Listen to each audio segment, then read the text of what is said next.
19वीं शताब्दी के मध्य का वो दौर जब समूचा भारत ईस्ट इंडिया कंपनी के अधीन आ चुका था और अंग्रेजों की दमनकारी नीतियों के खिलाफ भारतीय समाज में असंतोष की ज्वाला दिनों दिन बढ़ती जा रही थी।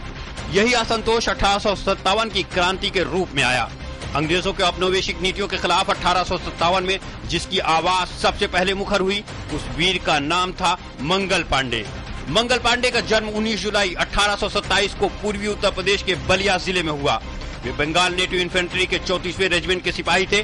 बैरकपुर की सैनिक छावनी के इस जवान के मन में अंग्रेजों के खिलाफ धधक रही अग्नि उस समय और विकराल हो गई जब सेना में इनफील्ड P53 राइफल शामिल की गई। इन कारतूसों को मुंह से खोलना पड़ता था। सेना में ऐसी खबर फैल गई कि इन कारतूसों में गाय और सुअर की चर्बी का इस्तेमाल किया जाता है और अंग्रेजों ने हिंदुस्तानियों का धर्म भ्रष्ट करने के लिए ऐसा जानबूझकर किया है। 29 मार्च 1857 को मंगल पांडे ने इन कारतूसों के इस्तेमाल के विरोध का बिगुल फूका और लेफ्टिनेंट बाग सहित अन्य अंग्रेजी अधिकारियों पर हमला कर दिया, लेकिन वे पकड़े गए।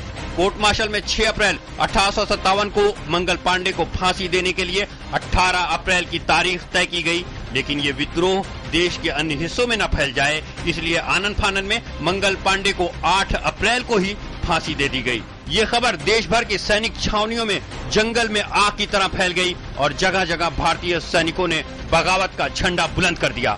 पूरे देश में विद्रोह की चिंगारी फैल गई और अंग्रेजों के खिलाफ संग्राम छिड़ गया। 1 महीने बाद ही 10 मई 1857 के मेरठ की छावनी में बगावत हो गई।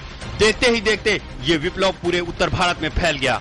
तमाम हिंदुस्तानी राज्य और सेनानी इस युद्ध में शामिल हो गए। हालांकि अंग्रेज इस क्रांति को दबाने में सफल रहे, लेकिन 1857 में प्रथम भारतीय स्वतंत्रता संग्राम के अग्रदूत मंगल पांडे द्वारा अपनी शहादत के जरिए क्रांति का अलख जगाने के 90 साल बाद लाखों स्वतंत्रता सेनानियों के अनवरत संघर्षों के बाद देश 1947 में आजाद हुआ और अंग्रेजों को अपना सब कुछ छोड़ छाड़ भारत से जाना ही पड़ा। Sandeep Singh, DD news, Delhi.